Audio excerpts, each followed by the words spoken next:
Om Jnanatimirandhasya Jnananjana Shalaka Chakshurunmilitam Yena Tasmai Shri Gurave Namaha. The Supreme Personality of Godhead said, O sinless Arjuna, I have already explained that there are two classes of men who try to realize the self. Some are inclined to understand it by empirical philosophical speculation and others by devotional service. Purport. In the second chapter, verse 39, the Lord explained two kinds of procedures, namely Sankhya Yoga and Karma Yoga or Buddhi Yoga. In this verse, the Lord explains the same more clearly. Sankhya Yoga, or the analytical study of the nature of spirit and matter, is the subject matter for persons who are inclined to speculate and understand things by experimental knowledge and philosophy.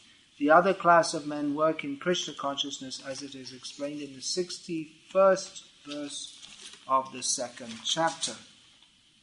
The Lord has explained also in the 39th verse that by working by the principles of Buddhi Yoga or Krishna consciousness, one can be relieved from the bonds of action, and furthermore there is no flaw in the process.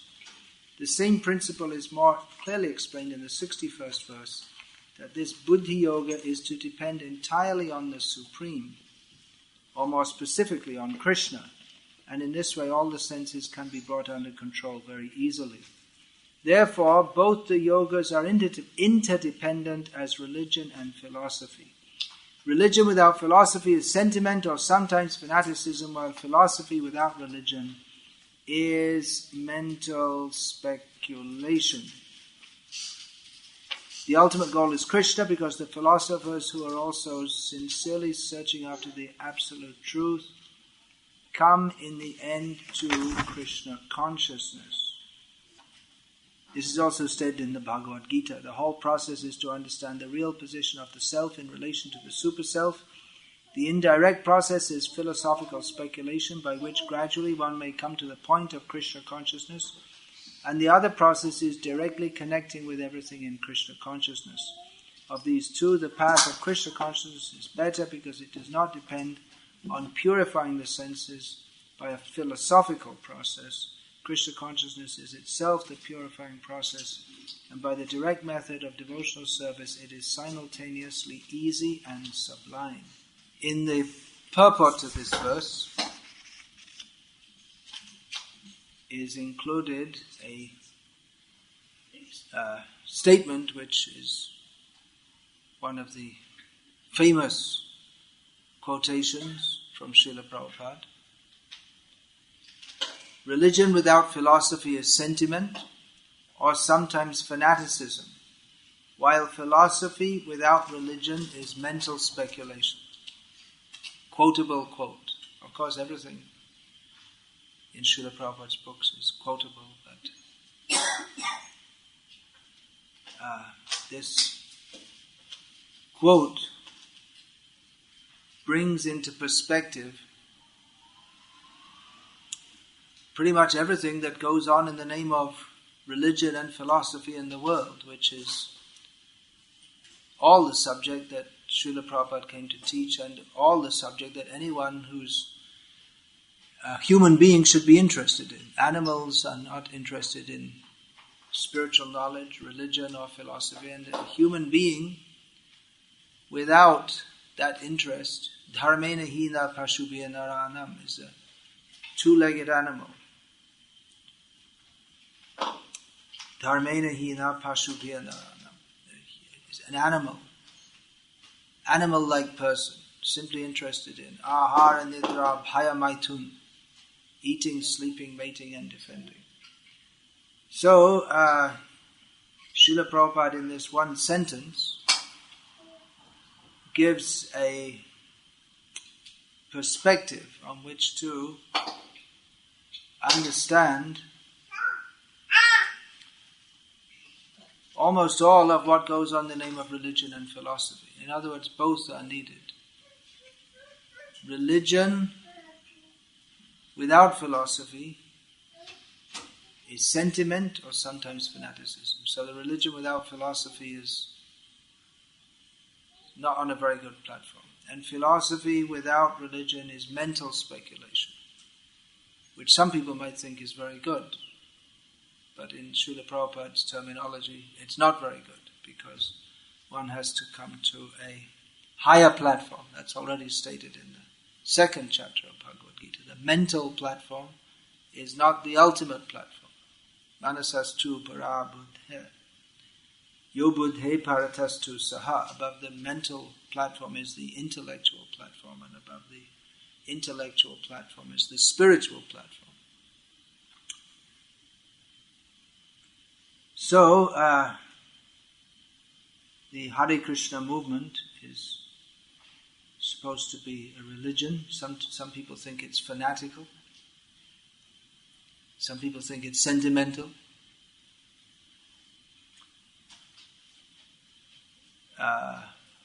But actually it should be neither. Actual Krishna consciousness is neither sentimental nor fanatical. Sentiment is there. Sentiment must be there. But sentimental, it means predominated by sentiment. That there's only sentiment. Without, here in the usage of the word sentimental, Srila Prabhupada refers to simply sentiment without any proper knowledge. Now, it's interesting that religion without philosophy is described as being sentiment or sometimes fanaticism, because these two states appear to be quite different. A sentimentalist is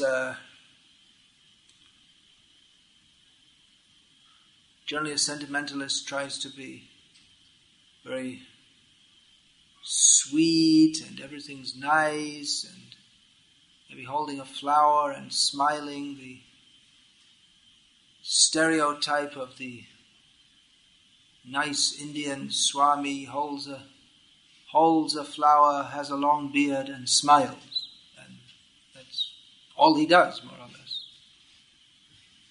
He's just nice to everyone.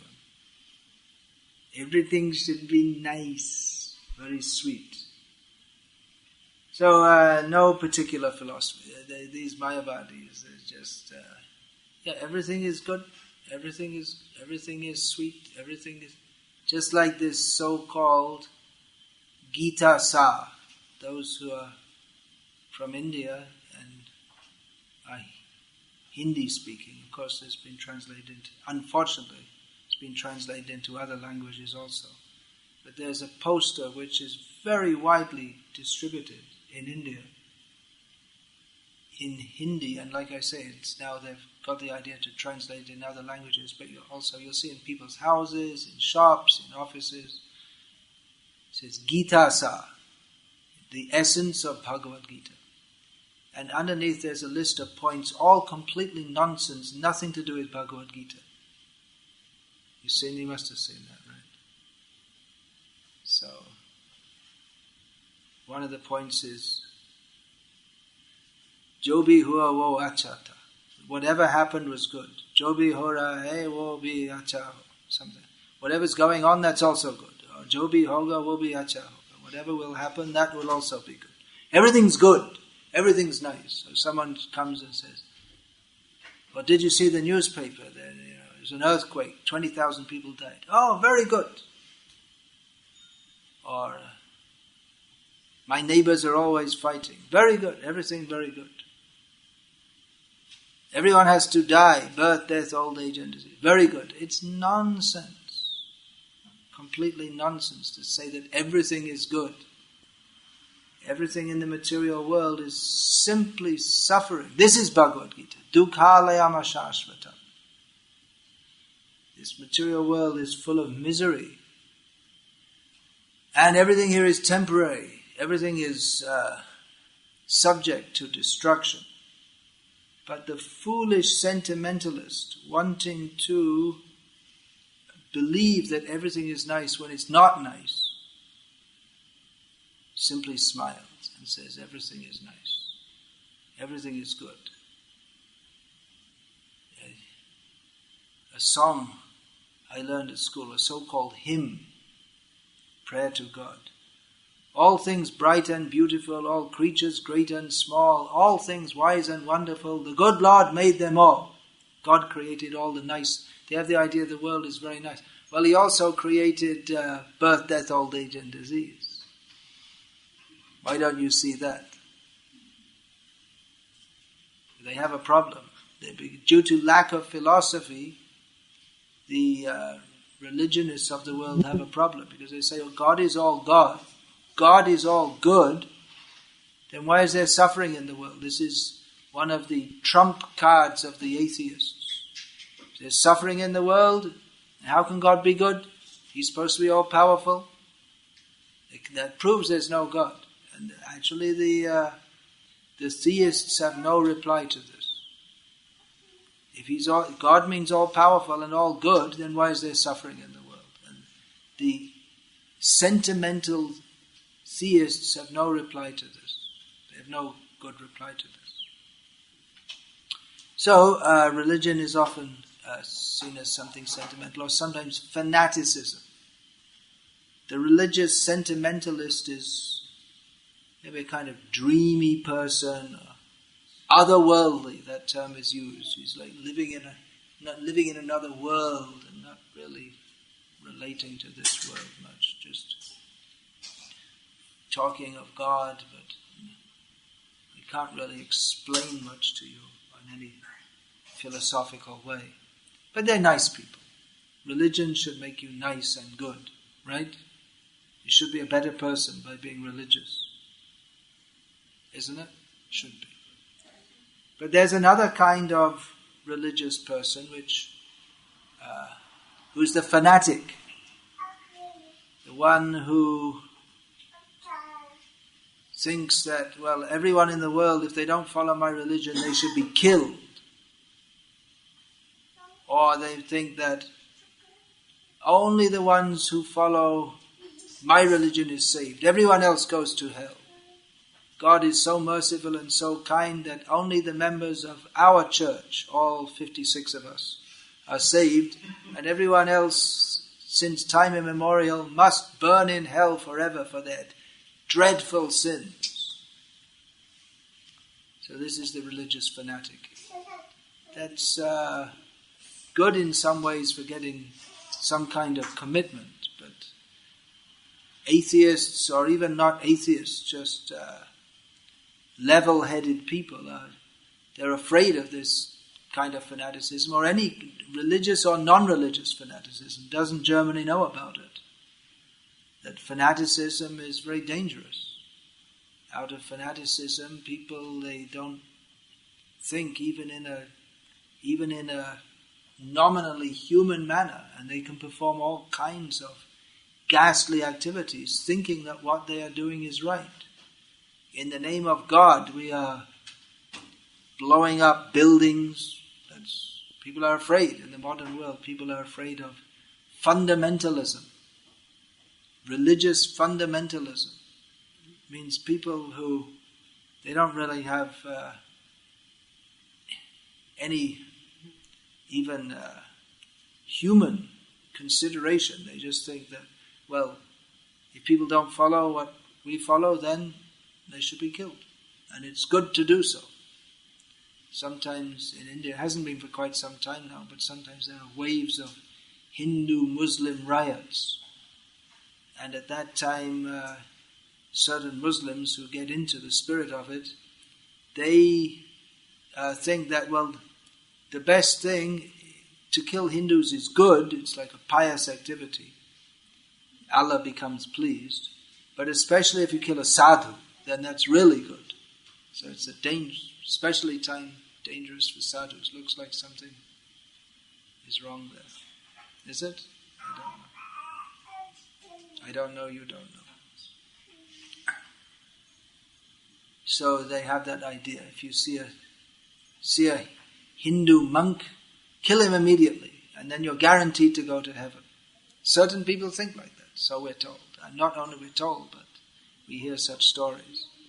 So this is fanaticism. And of course, it's not only Islamic fanaticism, there's also Christian fanatics and Hindu fanatics, like this.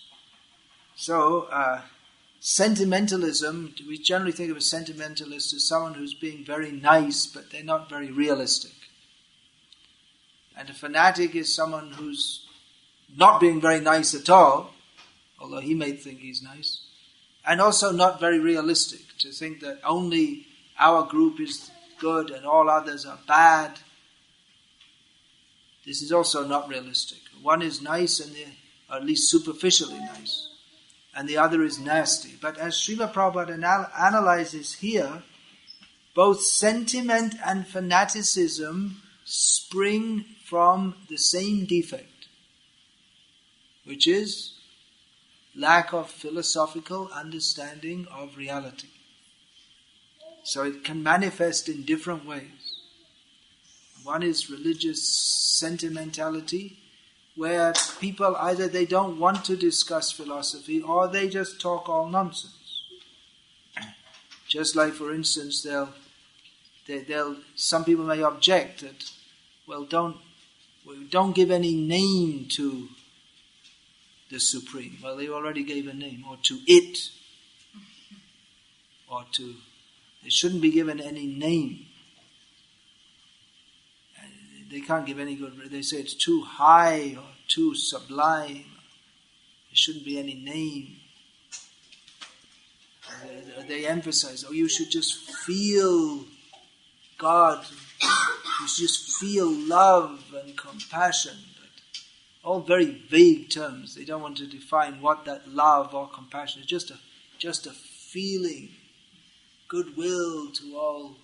But how practically can you manifest goodwill to all? What does that mean? Just smiling at people, making them feel nice. But after all, this world is a world of birth, death, old age and disease. It's a place of suffering.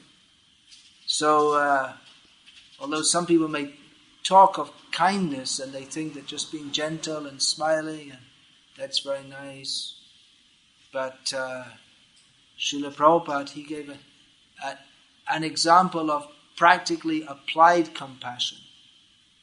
That a man is flying a kite at a cliff's edge, and he's looking up at the kite and not seeing he's about to fall off the edge. And someone shouts at him, "Be careful." He says, "Don't disturb me." So the person runs, "You fool! You're going to fall off the edge. Shut up! Leave me alone." So he runs over, he's just about to fall over and he grabs him. "Why are you grabbing me?" He's such a fool and a rascal that he needs to be physically restrained from doing harm to himself. So that's compassion, isn't it? If you say that, I'm disturbing him. I'd better not disturb him and let him fall off the edge. Is that compassion? No, it's foolishness. Sometimes to be compassionate, one has to be apparently nasty because people are foolish. So, compassion or kindness is not necessarily a matter of always just smiling and being nice. In fact, if you just smile and be nice, you could be the worst enemy of someone by doing that.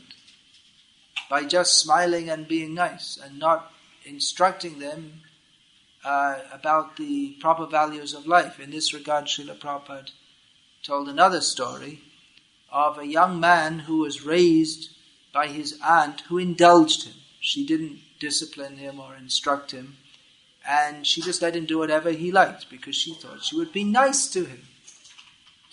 And as he grew up, he was unrestrained. He got into bad company, and he became a criminal, and eventually he was caught and sentenced to death, public execution. And as he was standing on the gallows, about to be hung, he was asked, "Do you have any last wish in your last few breaths?" He saw his aunt crying in the crowd. He said, "Yeah, call her up and bring her here right next to my mouth," because he was tied up. So she did. She thought he was going to whisper some words in his ear, in her ear, but instead he bit off her ear. What a nasty person, you see that. Last thing he did. And he said, I did this because your fault I'm here today. You didn't instruct me when I was young about what is right and what is wrong. So it's a heavy story, but it demonstrates that kindness and compassion doesn't always mean just smiling at people and being nice. In fact, we often, maybe not so much in Germany, it seems to me difficult to crack a smile out of people. Did I crack a smile out of you by making that little crack? No, you didn't get the joke. All right, anyway. That's what I said, it's difficult to, some of them, smiling a little bit. But just like in America, because they have this whole, on the dollar bill, it's "In God We Trust," but the dollar's a lot more prominent in most people's lives than God. So, going back to the Dale Carnegie and what's that? How to Win Friends and Influence People, and it's basically how to be nice and get lots of money from people by being nice to them, and how to exploit people by pretending you're nice to them. And this has been perfected by Stephen Covey and others. The whole idea is that, hey, look, I can get on a lot better if I'm nice to you. So it's in my self-interest.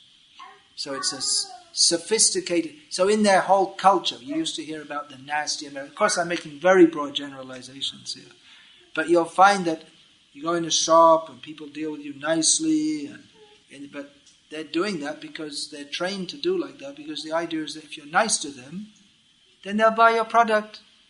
So it's superficial niceness. I know all about this also from my being born in Britain, where everyone is very polite and they say please and thank you, good day, and all this kind of thing. But it's usually superficial. People, they don't care about you at all. They just say like that. So better than this superficial niceness is instructing people and teaching them, often teaching them what they don't want to know. A child doesn't want to go to school, forced to go to school. You may think, why is my parent being so unkind? I just want to play. What is this? I have to go and sit and do what I'm told. But that's, at least theoretically, for the ultimate good of the child. The parent has the interest of the child in mind. So, sentimental niceness or sentimentality without knowledge, that's not a very good platform. And fanaticism, where one thinks that my way is right, everything else is wrong. Therefore, I'm entitled to do whatever I like in the name of the truth. And the sentimentalist thinks, well, let everyone do whatever they like. They apparently are let everyone do whatever they like. Everything's good, everything's nice. Whatever you do, it's good. All paths are the same. Everything's wonderful. So they appear to be quite different approaches, but they are both based on lack of knowledge of reality and how to act on the basis of knowledge of reality. On the other hand, if one is simply philosophical without religion, well, that's also not a very good platform. That's mental speculation. Here, by religion is not meant simply the ritualism of going to a church or a religious institution, because that's generally sentimental or sometimes fanaticism. Sentimentalism is more common. But here religion means, as described in the verse translation, there are two classes of men who try to realize the self. So real religion begins with trying to realize the self. Atato Brahma Jignasa.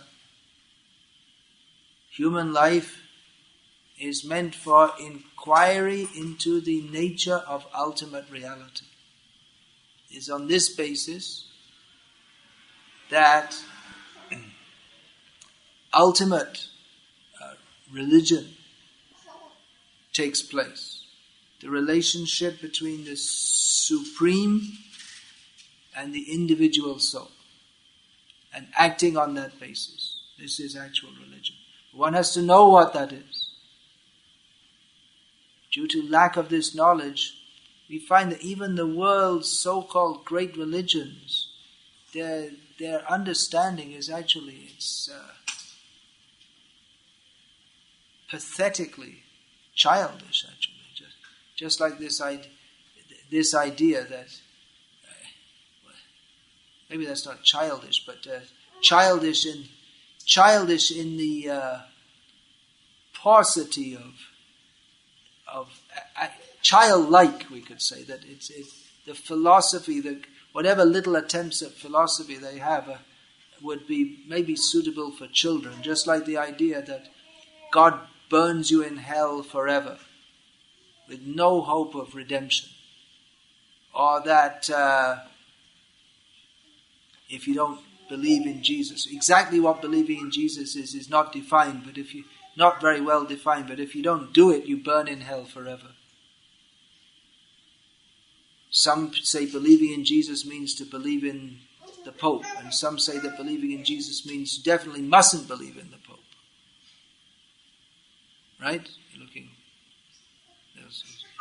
Here in Germany there's both. Here in South Germany it's Catholics, and further up there's more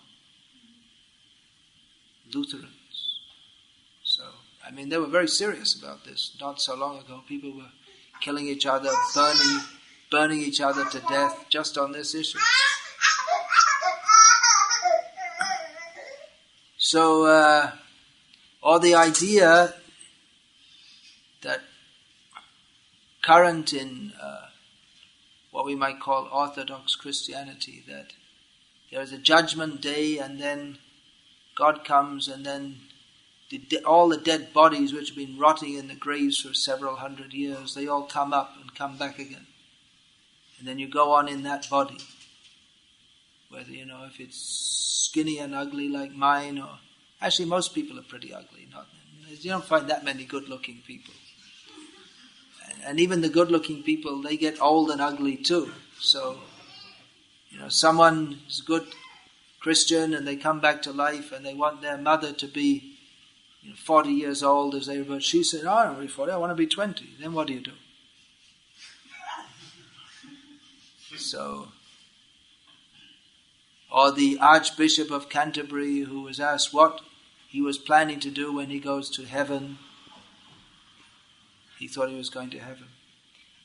He said, I'll praise God for the first 100 years, and after that I'll enjoy myself for the rest of eternity.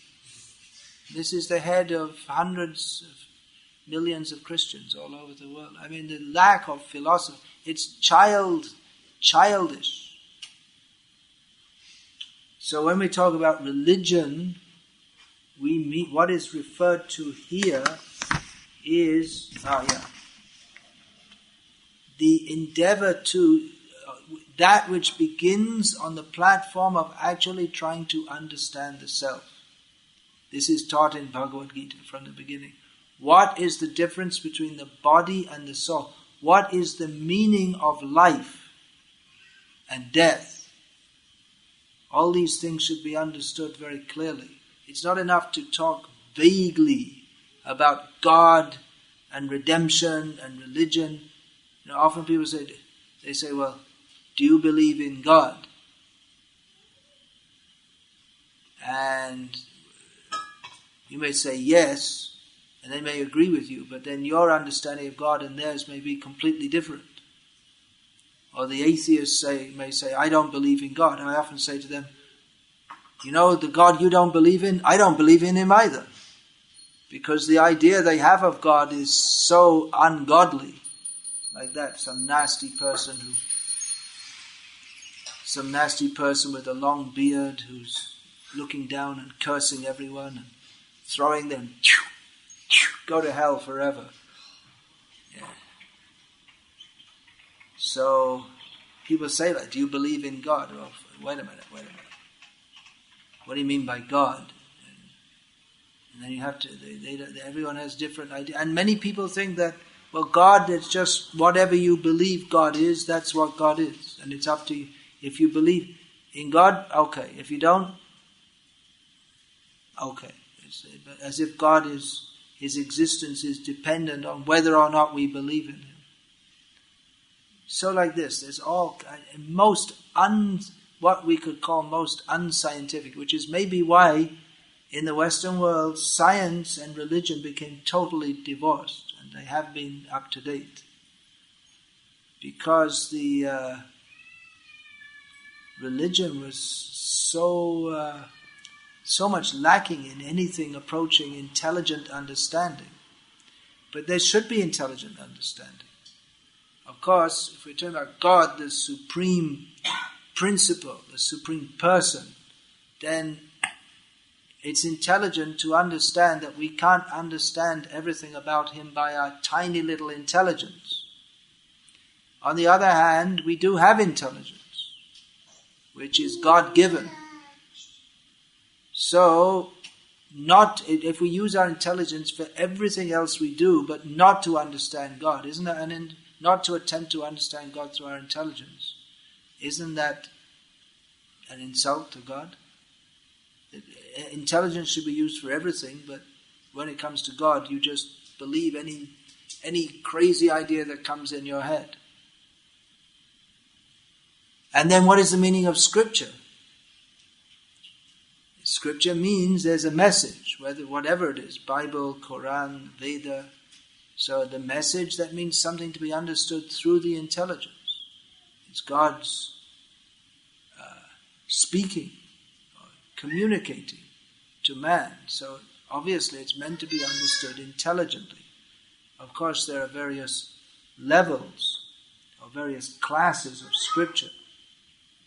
We find in the Bhagavad-Gita, which we're reading, that from the very beginning, it's what we could call a scientific analysis. Scientific means that different points are explained very clearly. There are definitions. Just like people say, spiritual. And what do they mean by spiritual? It's just some kind of vague idea.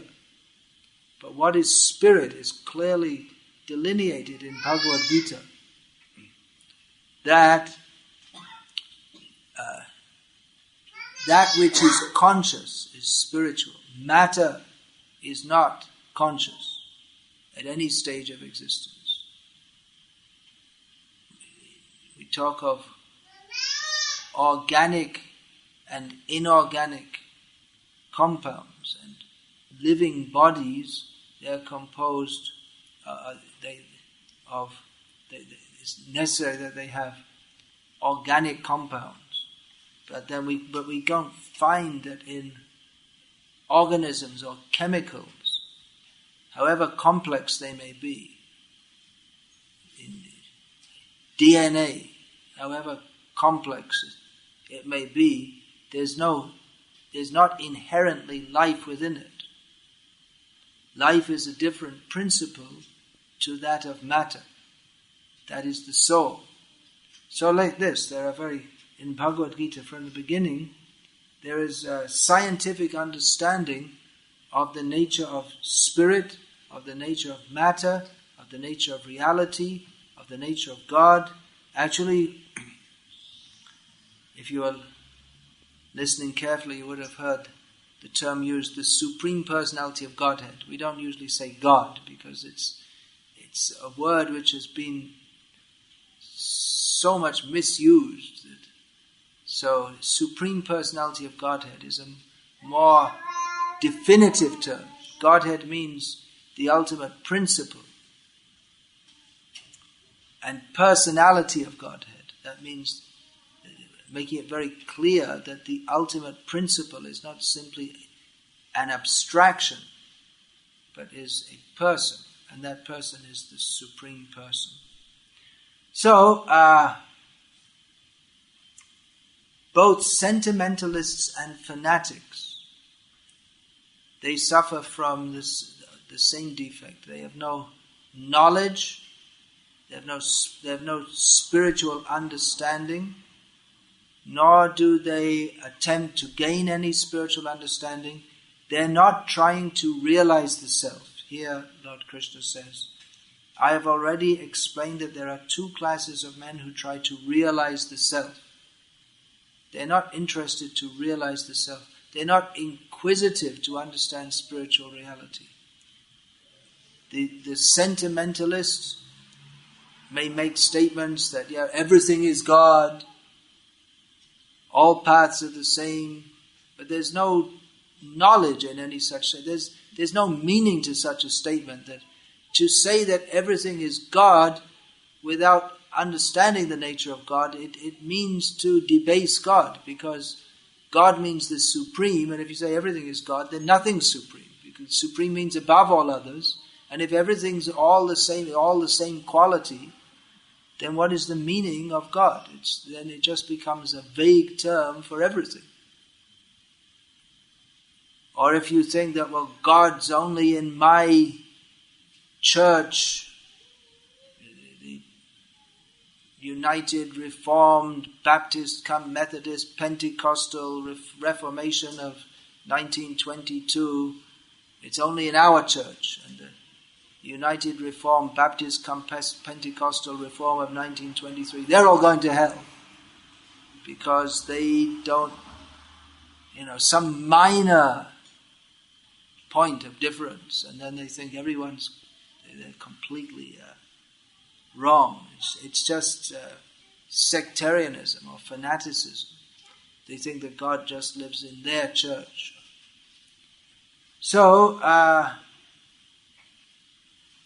if one is sincerely interested in understanding the nature of spiritual reality, then he won't get stuck on the sentimental platform, or won't be attracted to the fanatical platform, but will try to understand what is the nature of reality. Why am I here? Why are we suffering in this world? Some months ago, somewhere in Germany, one student in a school pulled out a gun and killed a bunch of people, right? And there was some message. What is the purpose of life? You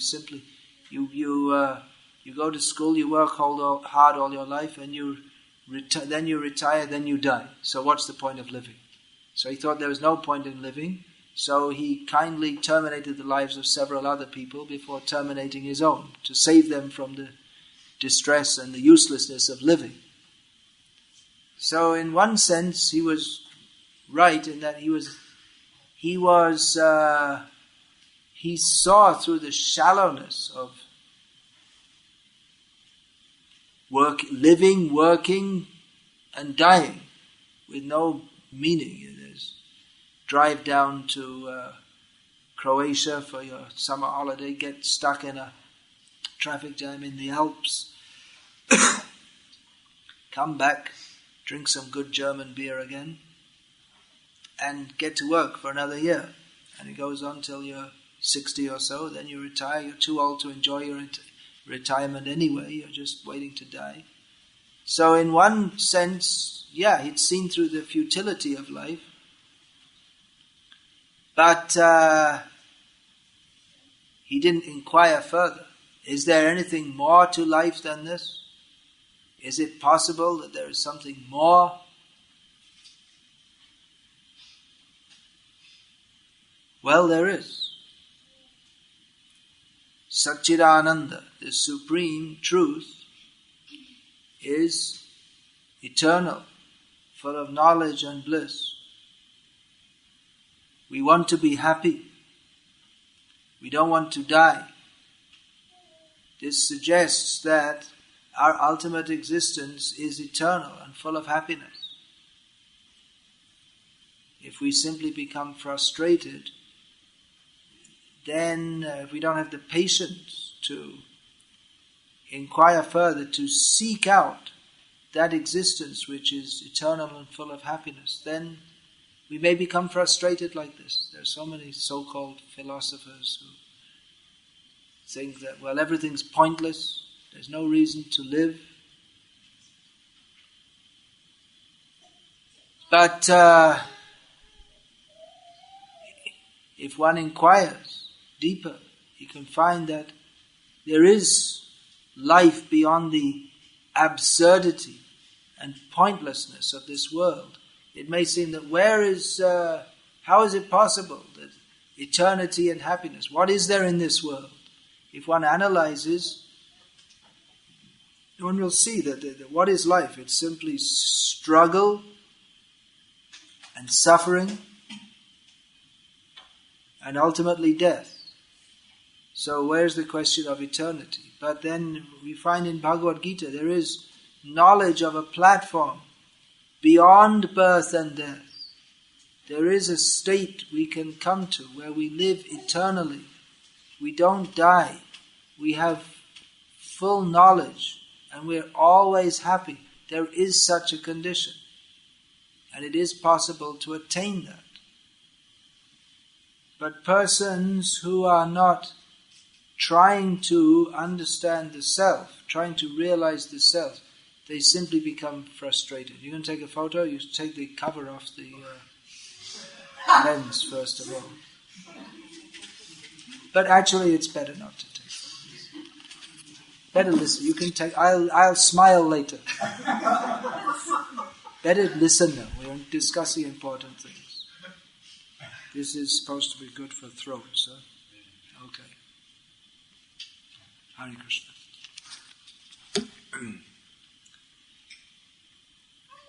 See, now I got distracted. I have to get back into what I was talking about. So, yeah, there is the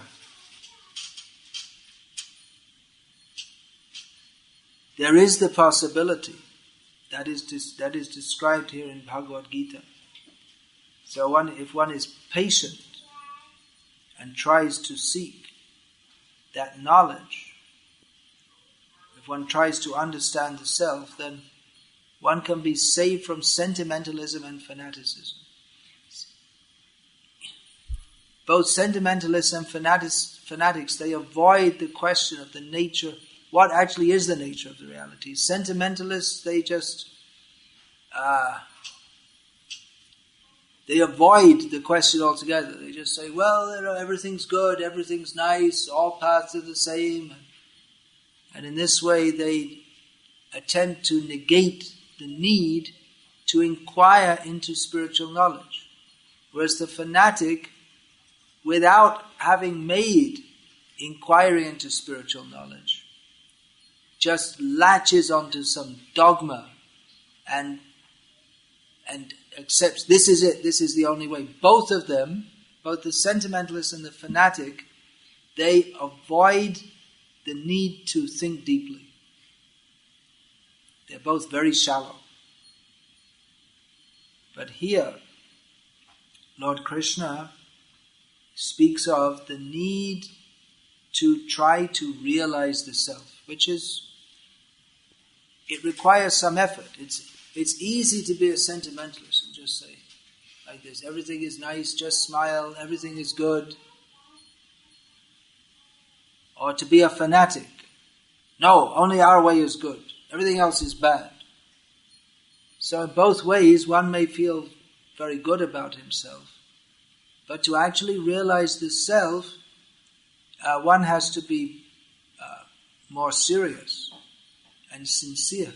And it's more hard work in the sense that if one is to realize the self, one first of all has to find out competent teachers. One has to have enough sufficient intelligence in the beginning not to be cheated by the squadrons of cheaters in the name of religion religious teachers and yogis and swamis, and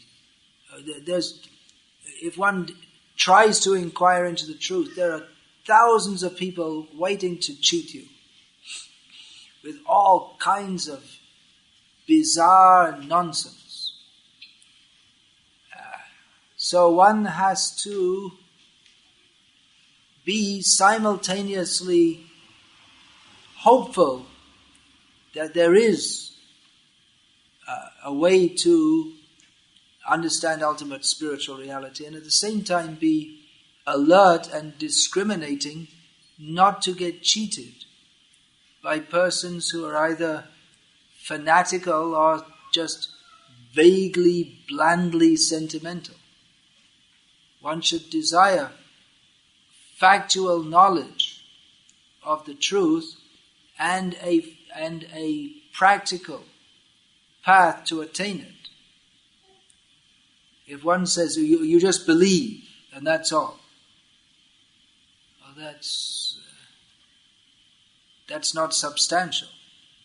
Why should it be? First of all, how can you believe if you don't know anything? Just like I say, believe in Jesus. Well, what does that mean exactly? What does that mean? And Jesus gave some instructions.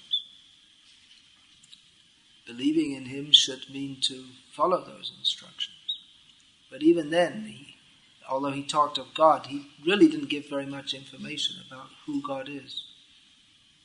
So one has to be seriously inquisitive to realize the self, to realize God. And one has to have sufficient intelligence to understand certain, what should be spiritual axioms. That one cannot understand God if one is, for instance, eating meat, taking intoxication, engaging in lots of sex, watching TV, going to movies. If one desires to have lots of money and be rich and drive fast cars and live in a big house, all these desires, they are extraneous to the search for the truth, or they block progress in spiritual understanding. So obviously, if one wants to understand the truth, one has to live a very, very pure life. One cannot indulge the senses and at the same time rise to the platform above the senses. On the other hand, we can't stop the senses either, because the senses are always active, which is another apparent conundrum. You know what that word means from? Maybe you don't. That means it's like a riddle or a dilemma. It's like we have to rise above the senses, or we have to get free from the urges of the senses. But at the same time, the senses are always active. Some people say just stop all sensual activity, but practically you can't. They try to do meditation. They try to stop the mind, but the mind, by its very nature, is always active. So, how can we come to that point of stopping the mind? Well, Krishna doesn't say that in Bhagavad-Gita. He gives the formula of meditating on the supreme spiritual reality, who is himself, who is beyond matter. So it's a matter of, the whole point is to come to understand spiritual reality requires purification of consciousness, which is not possible if one is acting on a very gross platform. So one should have the sense in the beginning, if one is serious about spiritual life, to understand that to become self-realized, we can't be indulgent. We can't be sense enjoyers at the same time. You can't have a highly materialistic life and have spiritual life at the same time. So it does require some basic intelligence in the beginning, that one has to exercise one's intelligence, which again, neither the sentimentalist or the fanatic exercise intelligence. They both turn off their intelligence. The sentimentalist by saying everything is nice, when obviously everything is not nice. And by the fanatic who says that everything is not nice except what I'm doing and everything else is all wrong. But neither of them have a balanced understanding of reality. Life in this world is a source of disappointment. Birth, death, old age and disease. Janma mrityu jara vyadhi dukkha doshanu darshanam is one of the prime symptoms of someone who has spiritual knowledge, is that they see the miseries of birth, death, old age and disease. They see how the attempt for enjoyment in this world leads simply to suffering. Yehi sangsparshaja bhoga dukkha yoniya evate adyantavanta kaunteya nateshu ramate buddha. Persons who are intelligent, spiritually intelligent, they see that the endeavor for sense enjoyment, by, for instance, enjoying nice foods, enjoying sex, enjoying intoxication, enjoying luxury, the luxuries of this world, it may seem to be enjoyment, but actually it simply causes suffering, beginning, middle and end. Therefore, a spiritually intelligent person doesn't endeavor for this kind of so-called enjoyment, but endeavors for a superior enjoyment beyond that which is afforded by seeing, touching, tasting, smelling and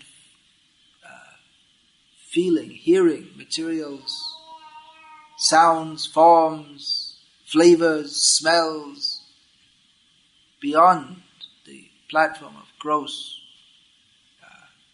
material sense impressions.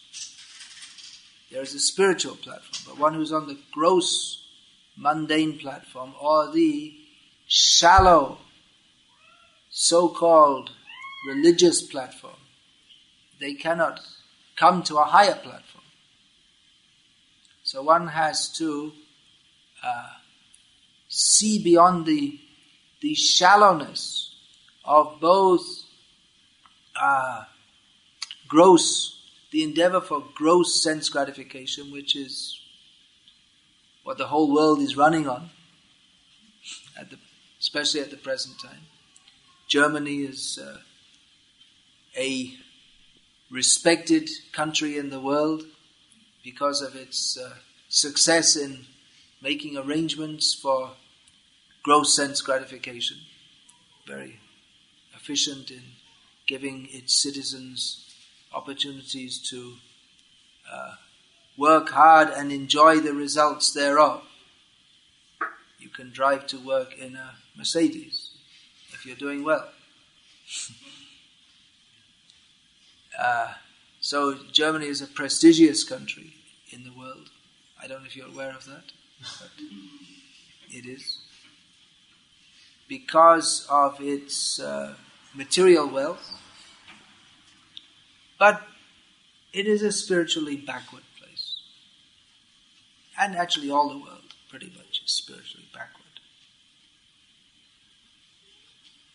So, one should see beyond the shallowness of gross sense gratification, such as is mastered or is being brought to the perfectional stage in Germany and other countries. It's not only this country.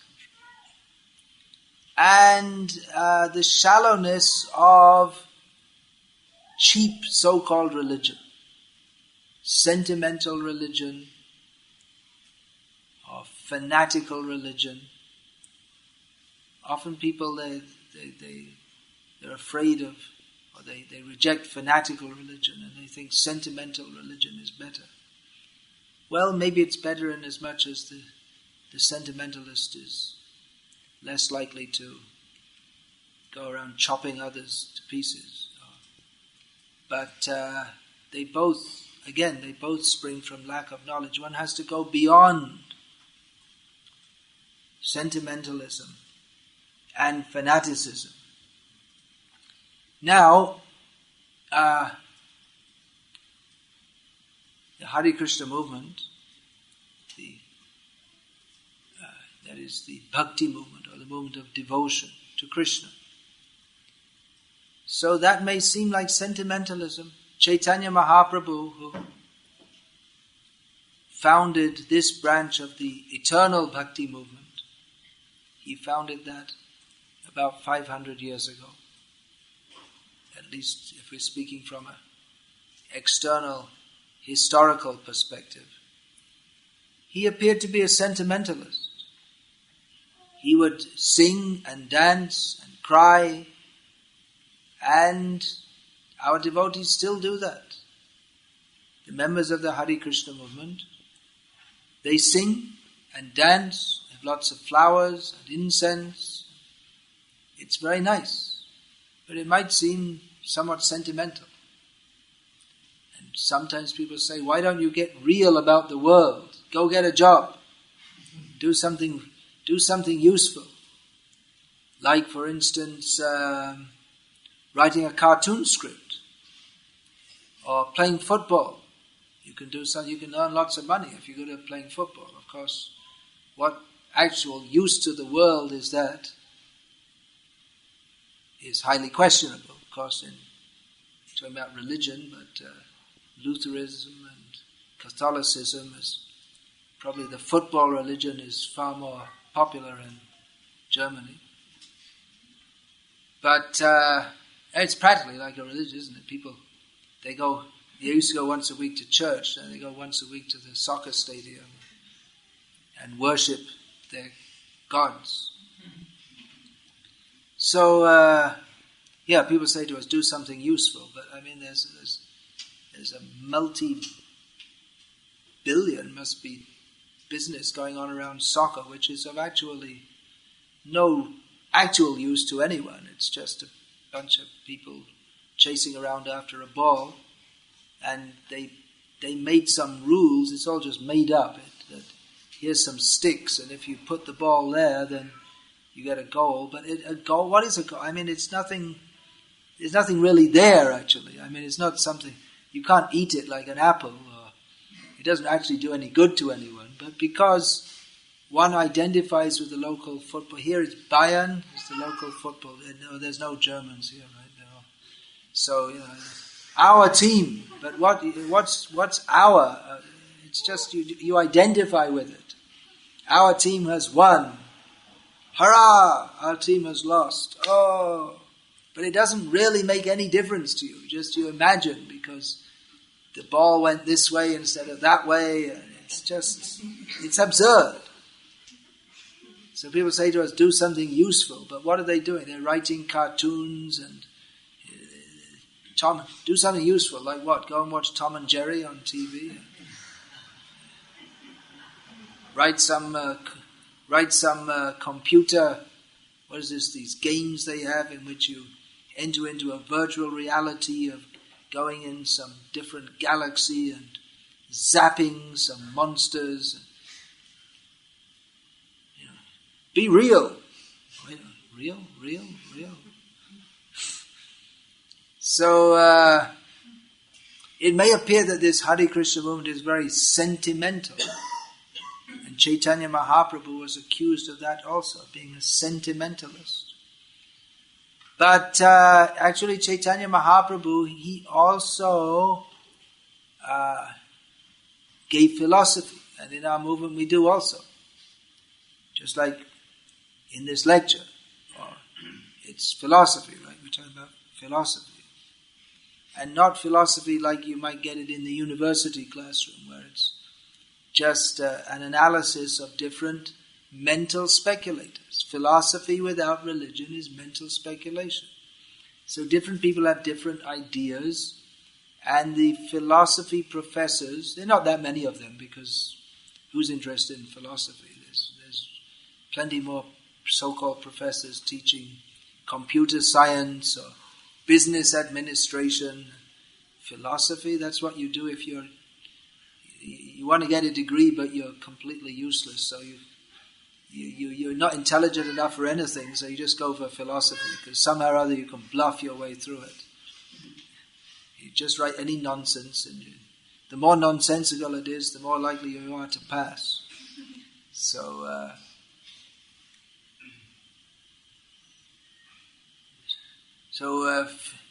philosophy, we talk philosophy, but philosophy means not simply to sentimentally be attached to some religious path, but to understand deeply, with complete understanding, what is the nature of reality. No one should accept religion just out of sentimental or fanaticism. Don't come to it like that. You're going to get cheated and misled by others or by our own minds.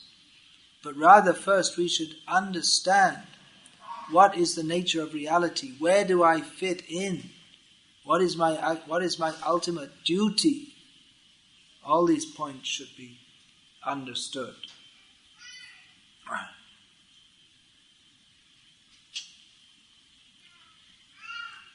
Yeah, so philosophy is required. Some people say, oh, it's just love. Well, that's true. But philosophy leads us ultimately to love.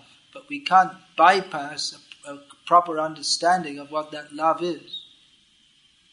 Otherwise you end up with something like, like Mother Teresa. People say she was so good and that, but she was eating meat, so she didn't love the animals that much. And the Dalai Lama, they taught peace, and he's also eating animals, so he's not very peaceful toward the animals. It's just some words, love, peace, compassion, but there's no understanding of the nature of reality, and therefore people, even they may have a sentiment to be peaceful and loving and kind and good, but due to lack of knowledge, they perform activities which are grossly unkind and unnice and not good, like consuming animals for food, for instance. So, on the other hand, you get some kind of philosophers who they're atheistic philosophers who just want to analyze what is the world, and they come to an understanding that there is no God. I was listening to the lecture of one impersonal, so not really much of a philosopher. It's difficult to find nowadays anyone it's difficult to find even an excuse for a philosopher. Most people who, like I say, these yogis or swamis, or they have the different things, and they'll. But what they say, it's so shallow. They just come out with slogans, something like, there is no God, or if you want, you can believe in God. It doesn't matter. Understand yourself. You are God. So that's one kind of so-called philosopher, or people who attempt to speak on what they call spiritual knowledge. Or there are others who are like the very hard philosophical school. Actually, it's interesting that the Dalai Lama speaks of peace and love and all these things, because in actual Buddhism, or the hardcore Buddhism, there's love is totally negated. Everything is negated. It's not even negated. It's just negation.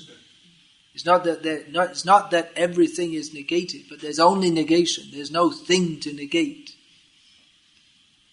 And there's no place for love or even for non-love. Love is definitely not there. Or hate or anything. There's nothing there, nothing where. There's no there for a nothing to be there. Do you understand what I mean? It doesn't make any sense. Well, that's it. It doesn't make any sense. But it's actually a very hard and cold analysis that everything in the world is miserable, and ultimately everything is, again, you can't really say that. Everything is nothing. Even if you say nothing, then there's a concept of something. You can't have a conception of nothing without having a conception of something. So it's actually a very hard and bleak outlook. I guess you could say it's similar in some ways to the existentialists who just think that, well, there's no meaning, and so the only question left in life is whether to kill yourself now or not, because there's no meaning. Everything ends in death. But there are other so-called philosophers who everything in the world is miserable, there's no love. But yeah, ultimately it's true, everything in this world is miserable. And when we say, well, there are so many nice things, like you can lie in the sun and get a suntan, well, that just proves that everything in the world is miserable. If you think that that's happiness, to lie in the sun and get a suntan, doesn't that prove how everything in the world is miserable? Or if you think that, there are good things, just like when our soccer team wins a game. Well, that just goes to show how useless material happiness is if the high point is watching a soccer team win a game. That's it. That's like the highest happiness. Or there's fashions. Again, it's so shallow. So yeah, everything in this world is material. In this material world is insubstantial and miserable. But beyond that, there is love. There is actual love. Beyond birth and death. Beyond the shallow so-called love of this world, there is eternal, blissful, unlimited love. But some understanding is required to enter into that. Krishna, the Supreme Personality of Godhead, is the source of and the object of eternal, unlimited, blissful love. Krishna presents himself here in Bhagavad-Gita. Jnanagamya. He is to be understood by the process of knowledge that bhaktya mam abhijanati. Krishna can be understood by the process of devotion, but essential to that process of devotion is understanding who we are to be devoted to, what it means to be devoted to Krishna, and how to cultivate and act in that devotion. So this knowledge is required. Hare Krishna. I'll finish there as a discussion about sentimentalism, fanaticism, and beyond, and the philosophy beyond both, or the understanding. Philosophy, again, it's a word which usually people think philosophy means you just think up some nonsense and you spiel it out. Spiel's a German word, right? It came into English also. It's in German? Spiel, yeah. Came into English. So, but that's not philosophy. Philosophy means to understand reality as it is. Love of truth, the Greek source word, philosophia. Yeah, so any questions, comments, or objections, please? Yeah, please say it. In our development of our movement, it seems like we went through different stages. In the development of our movement, we go through different stages Of being fanatical. Of being fanatical. And Only being fanatical. Different stages of fanaticism. Is it? and then now we also have a notion of being very nice and try to please everybody, just try to fit into. And now we have a phase of be nice to everyone. I'm just repeating what you're saying because everyone here can hear it, and Gauchandranana, Baladev, etc., who are watching elsewhere, they can also hear. Yeah, now we're in the be nice to everyone phase.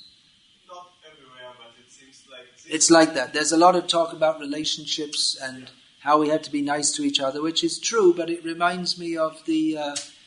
often it reminds me of the shallow kind of smile at each other while you stab them in the back kind of niceness that you find in the material world. There's overtones of that.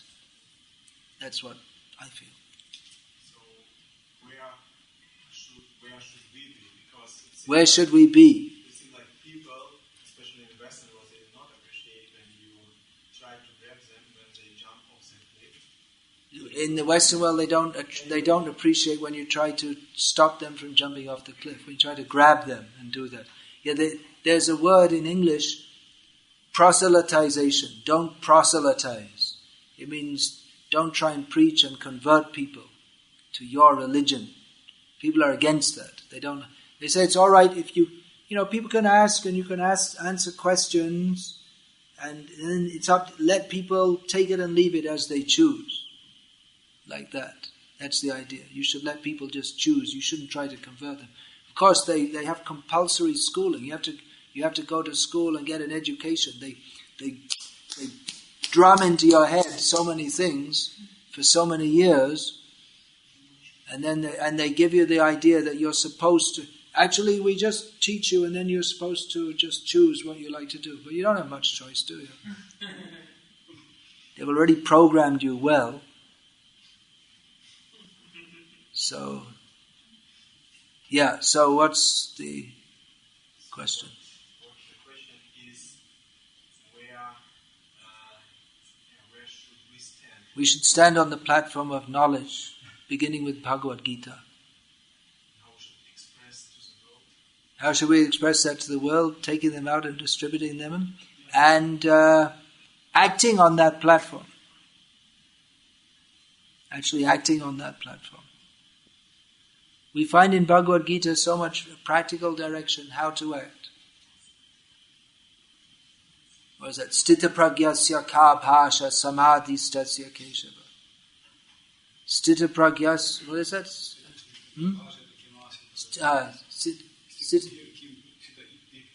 Stitati kim prabhasheta kim asita vrajeta kim.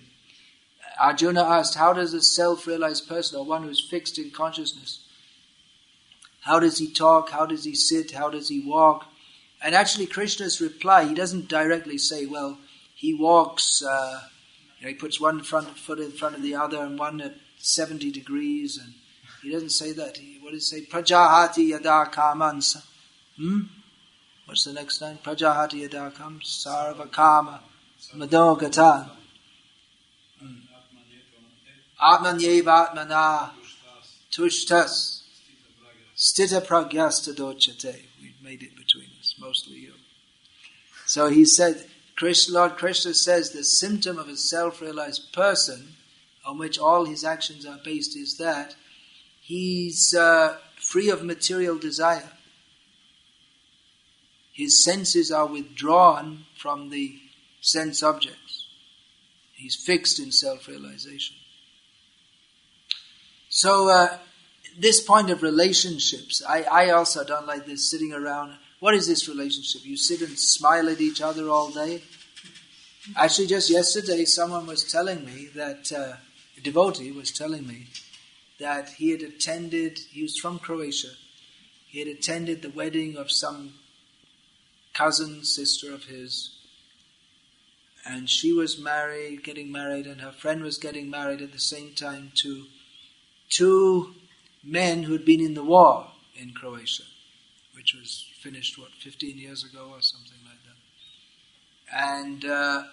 And he said both these men had been in the war and had been in the same division together. And they were getting married together. And the devotee who was telling me this said that it was obvious to him that the the bond between the two men was much more than they had for their respective brides. Because the kind of bond that you get from fighting, where either of you can die at any moment, the kind of bond you get is very strong. And he said that the kind of bond that he regularly goes to, every year he goes with his spiritual master Indrajumna Swami for organizing that preaching marathon in Poland, where they're just working hard all day and night for days on end. And it's a lot of work, and it requires a lot of sacrifice. So he said that the kind of bond that the devotees have between them, the devotees who go every year and do this, is very strong, because they're united on the platform of service and sacrifice.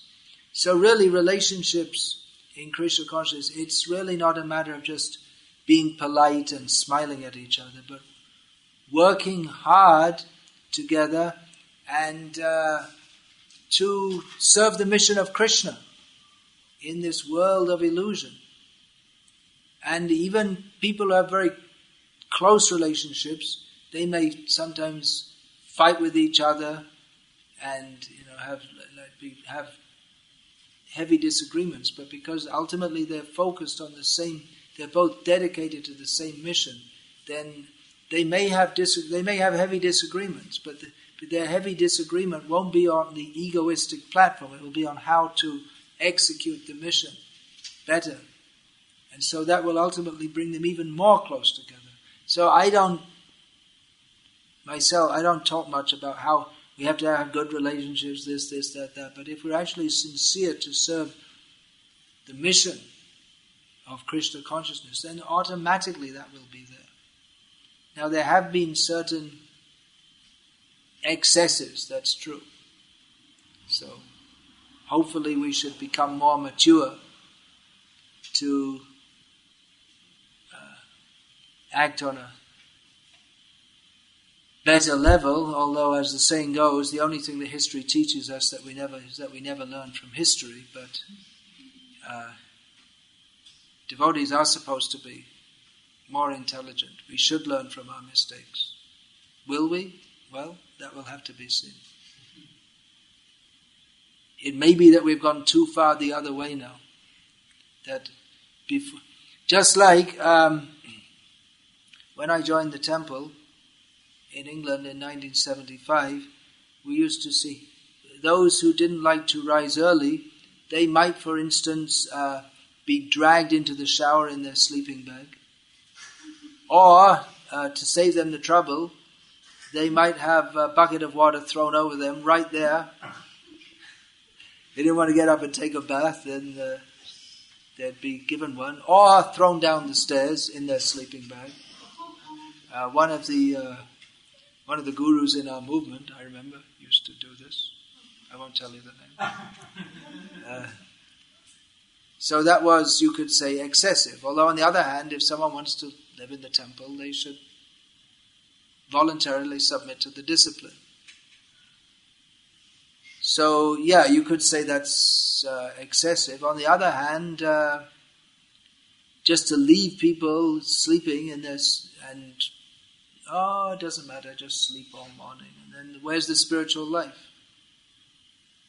So, exactly where the balance lies, well, there's no exact point. But just to say, well, everything's okay, it doesn't matter. It doesn't matter whether you chant Hare Krishna or not. It doesn't matter whether we do any service or not. It doesn't matter whether we distribute books or not. It doesn't matter whether the books are translated properly or not. It doesn't matter anything. Just be nice. That's bogus. Completely bogus. Krishna has to be served properly. We have to strain it to serve Krishna properly. We should strain every fiber in our being to serve Krishna properly. That's actual service. We may think that actually Krishna consciousness is fanaticism. I mean, Mamekam Sharanam Raja, Krishna says. Surrender to me only. Give up everything else. It might seem that Vaishnava gurus, Srila Prabhupada, you might consider him fanatical because he insisted that his disciples should rise early in the morning. So that might seem fanatical. Or shaving your head when keeping a shikha and dressing like this, it might seem fanatical. But it's not fanatical because it's on the platform of spiritual knowledge. Although one who doesn't have spiritual knowledge or realization of spiritual knowledge, they may take this up in a somewhat fanatical way. Even then it's beneficial.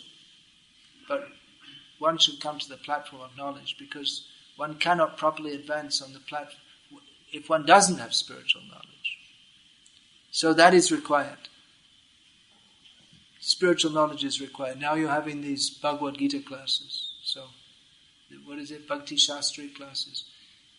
The actual result of studying Bhakti Shastri is that one should become very fixed in the practice of Krishna consciousness and if one's actually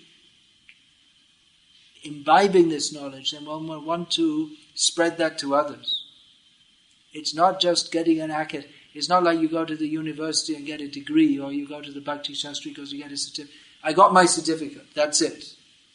But the purpose is not to get a certificate. The certificate has no ultimate value.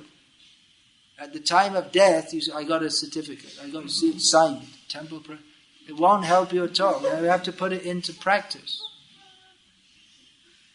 And even in this life, if we think, oh, you see, I got my degree, then we're in the same stupid consciousness as the materialists who think, I got my piece of paper. Now I'm better than others. Now I achieved something. It's meaningless. Yeah.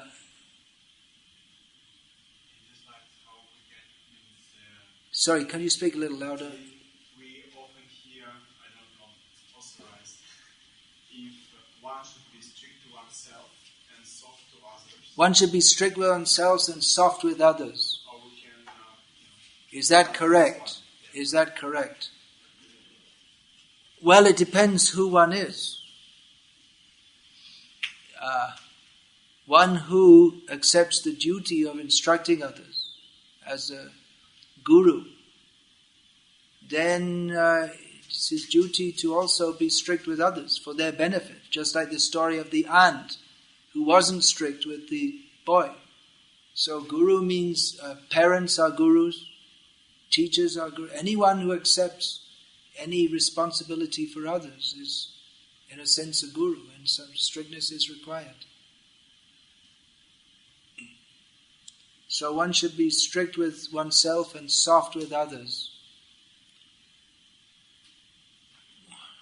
One should be more strict with oneself than with others. For instance, you can't instruct someone. Srila Prabhupada gives this example. You can't effectively teach others not to smoke cigarettes if you yourself smoke cigarettes. But one should be strict with others and stricter with oneself. Maybe like that.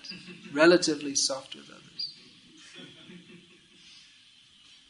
But strict, just see how Srila Prabhupada dealt with people. Sometimes he was very strict. Sometimes he was very soft. Even with the same person in different circumstances. Some of the people he dealt with most strongly. People say, oh, you see this disciple, Prabhupada was so heavy with him, that shows what a bad disciple he was. Just like sometimes people say that about Tamal Krishna Maharaj. Tamal Krishna Maharaj was a very heavy personality himself. Prabhupada was very heavy with him. Being soft with Tamal Krishna Maharaj wouldn't work. And many of Prabhupada's leading disciples, they were all very heavy people. And there was... probably they wouldn't have submitted to anyone else but Prabhupada, who was very heavy with them. They couldn't have submitted to one who wasn't very heavy. But they submitted to Prabhupada because he was heavy, not just by character, but by he gave them Krishna consciousness. He gave them something which is heavily substantial. He gave meaning to their lives. So Prabhupada is very heavy with him, but he could be very soft also in different circles. In San Francisco in 1967, in the hippie era, Prabhupada was very liberal in his dealings. So, according to circumstance, Prabhupada could be soft or strict. Again, even in San Francisco, Prabhupada he initiated many disciples. You could say he was somewhat soft, but in his dealings and liberal, but he's still there was still 4 regulated principles. He wasn't so soft that just, do whatever you like. He wasn't that soft or liberal.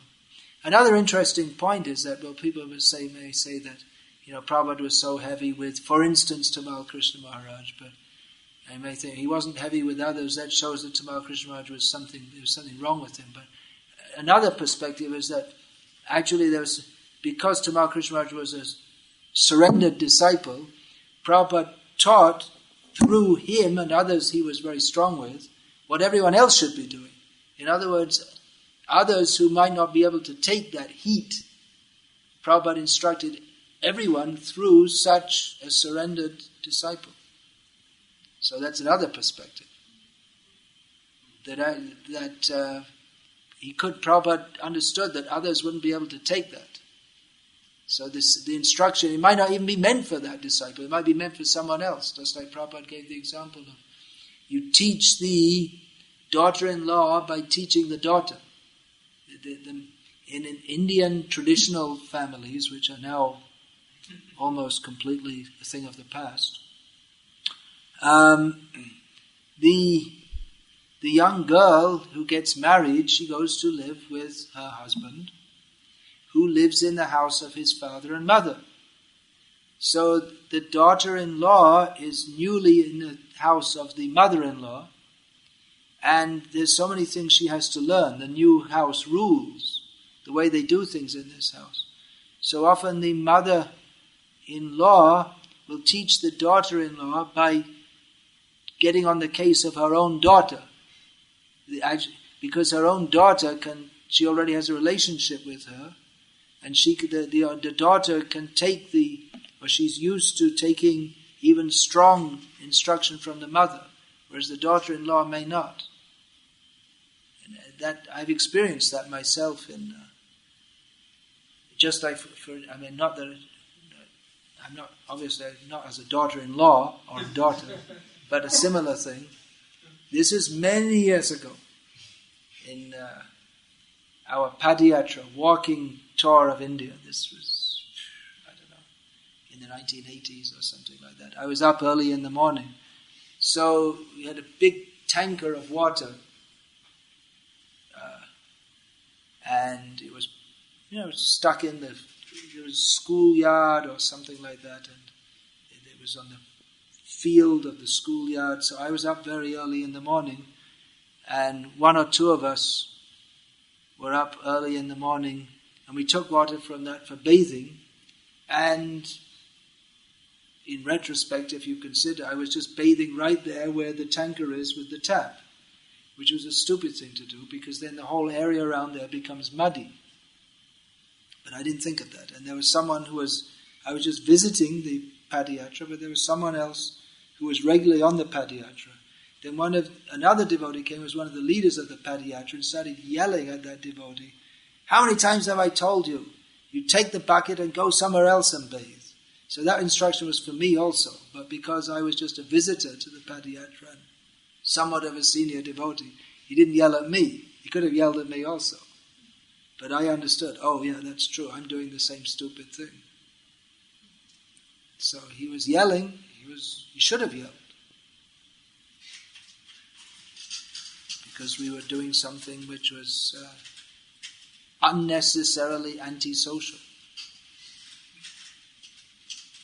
Yeah, anything else? You were going to say something? Oh, there's a question here. There's a question from Yeah? Is fanaticism also following the rules and regulations of Shastra? For example, etiquette, cleanliness, varna and ashram? Is fanaticism following the rules and regulations of Shastra?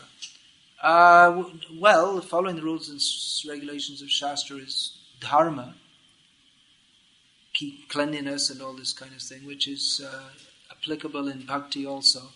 There can be an element of fanaticism in it. That's described in the Upadeshamrita, Nectar of Instruction, Niyamagraha. If one is attached to rules and regulations just for the sake of following them, without understanding the purpose behind them, that can be fanaticism. Just like if you, for instance, you insist that someone get up in the morning when they have a disease in which they're practically on the verge of death, and you say, oh, you must get up and go to Mangalat. Well, there's an instance where you might be strict with yourself and soft with others. If someone is very strict, very, very ill, but still he tries to get up and goes and attend the temple programs, well, that might be an instance of being very strict with oneself. But if one sees someone else in that situation, he might not try to force them. So there's an instance of where one could be strict with oneself and soft with others. But if you insist on others doing so when they can hardly walk, literally, I mean, I've had this experience myself of lying on the floor, so sick that I'd look at the toilet, and I want to pass water, and I'd look at the toilet door for like 1 or 2 hours. I'm just bursting to pass water, but the effort of getting up and walking to the other side of the room is just unimaginable. And then someone coming in yelling at me, why aren't you going to the temple programs? So that could be considered fanaticism. But in general, following the rules and regulations, that is a requirement. And there's another instance of niyamagraha, not agraha, not accepting, not following them. So someone who doesn't follow the basic requirements and they accuse others of fanaticism for following them, well, that's incorrect. Following the basic requirements is required. Otherwise we don't make advancement in devotional service. Yeah.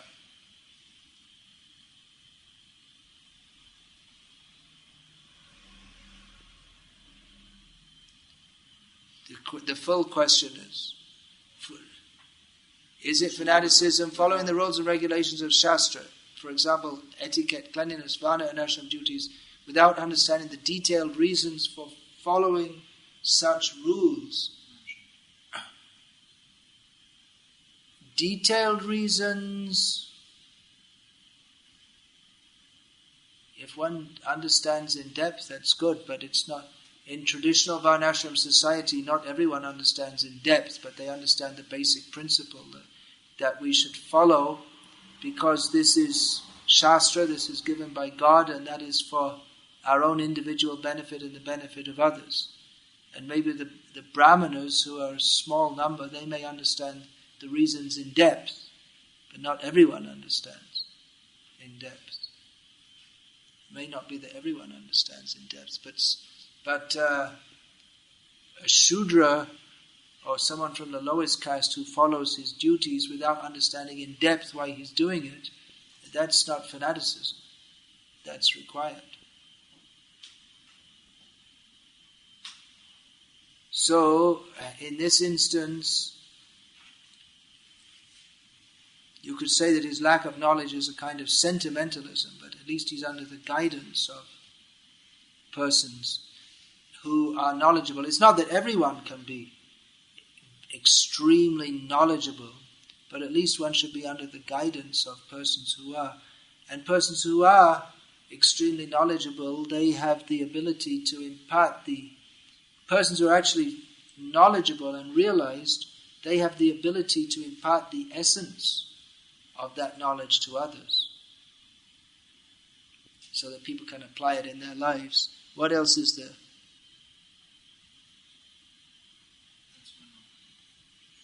That's it. Okay. All right then. You were going to ask something or no?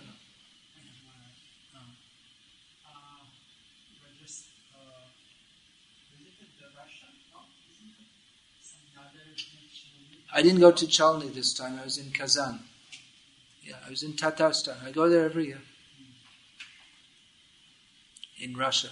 I was recently there. That was your question? The yatra is developing very nicely. In Kazan, yes, very nicely. It's said to be one of the best in Russia.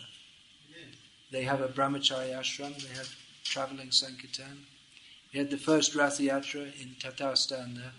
It wasn't much of a yatra because they didn't have much room to move. It was just on walking street. But anyway, it was a start. It was a start. Thank you for the class. Hare Krishna. Yes, please. Maharaj, in the spiritual world, it's all about... Could you speak a little loudly, please? In the spiritual world...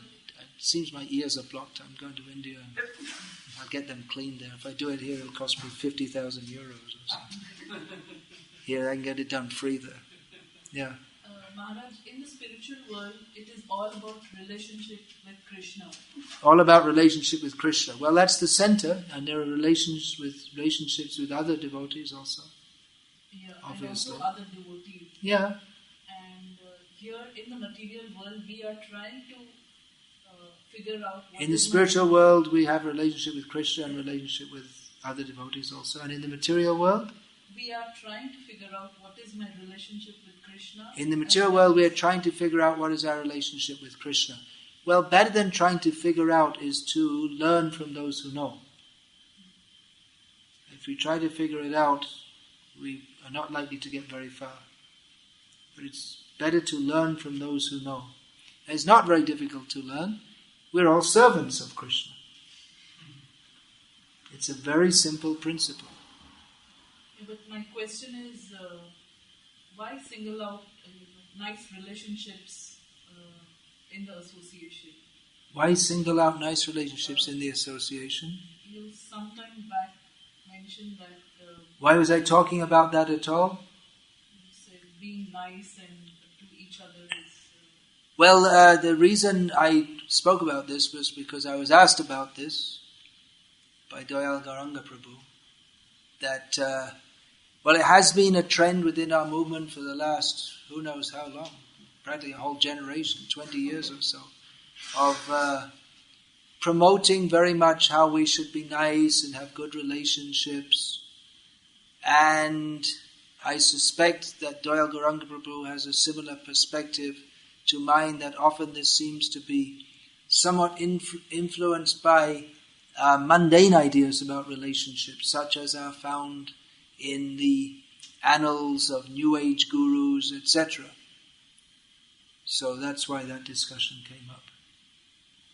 If you haven't been subjected to this, well, then good.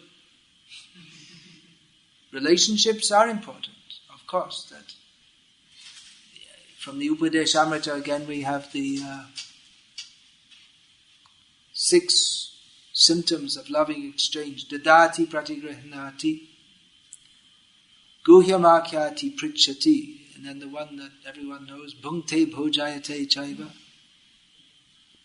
sharavidha priti lakshanam. 6 symptoms of loving exchange between devotees are offering a gift, accepting a gift which is offered by a devotee. In discussing confidentially and inquiring confidentially from devotees.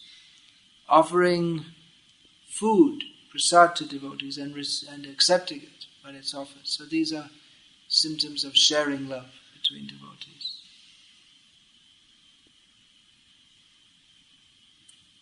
On that point of sentimentalism, also just one little thing I'll add, that you told me that one devotee was reading Chaitanya Charitamrita, even they haven't properly studied Bhagavad-Gita, what to speak of Srimad Bhagavatam. But then one will not understand. Definitely Chaitanya Charitamrita is full of the highest sentiments of love of God, but one has to understand that on the platform of the understanding which is given in Bhagavad-Gita and Srimad Bhagavatam. Otherwise one is likely to misunderstand it as the Prakrita Sahajiyas, or mundane, sentimental so-called devotees do. Once some devotees, they were concentrating on reading Chaitanya Charitamrita only, especially the most nectarian pastimes, as they presumed them to be. And Srila Prabhupada was very angry and told them not to. They said, "We're only reading your books, Prabhupada. We're trying to develop a desire to understand these pastimes." Prabhupada said, "First deserve, then desire." He was very angry, stopped it. He said, "Don't." So go step by step. We can't just jump into the Rasa Leela and, okay, here I am. Roll on the ecstasy. First we have to surrender. That's another factor in our movement now. We hear more about prema than surrender. But surrender is the prerequisite for prema. Atanta durlabha prema karibari dan shikai sharanagati bhakatera pran. This is the introductory song to Sharanagati, series of songs by Bhaktivinoda Thakur. Sri Krishna Chaitanya Prabhu jibe daya kari saparshad ashiya dhama shaha avatari. Sri Krishna Chaitanya Mahaprabhu, being very merciful to the jivas, appeared in the world, or descended to this world, along with his dham, Navadvip dham, and his associates. Atantar durlabha prema, extremely rare prema, love of Krishna. Karibare dan, to give that. Chaitanya Mahaprabhu gives prema. How does he give it? By teaching Sharanagati, the process of surrender, which is the life of the devotees. Bhakatera pran. So, this should be considered. Hare Krishna. Yes, please. One question. To the sentence you said that one should be strict with oneself. One should be strict with oneself. And not so strict with others. And not so strict with others. Well, I didn't say that. So also I would like to understand some point regarding this, because in my personal life, if I try to be strict with myself, also my natural tendency is to be strict with others more, Yeah, our tendency is to be strict with ourselves, or some may be strict with themselves and even more strict with others. I would like to know, is this tendency due to envy? Is this due to envy? Well, I don't know you well enough to say. Maybe. Again, in relationships, I personally don't like to sit around and talk a lot about it, about how strict should we be and this. I mean, there are different kinds of people. Some people are by nature more outgoing and free and with others and themselves. And others are more strict with themselves and with others. But there are all kinds of different people in Krishna consciousness, and within certain parameters, we have to adjust. We can't say that everything's okay. But if people want to chant Hare Krishna, they have an inclination to chant Hare Krishna and practice Krishna consciousness seriously. We can't expect everyone to be on the same level of seriousness. Then we should be adjustable to that. You don't be so serious that you never smile. You don't be that serious. Krishna consciousness is supposed to be happy also. But the happiness doesn't arrive from frivolity. Do you know what that means, frivolity? It just means light-hearted, joking around. That may be there, but the happiness comes from surrender to Krishna, which includes giving up sense gratification. So it's very heavy and very blissful at the same time. We can't imagine the two things in the material world, can we?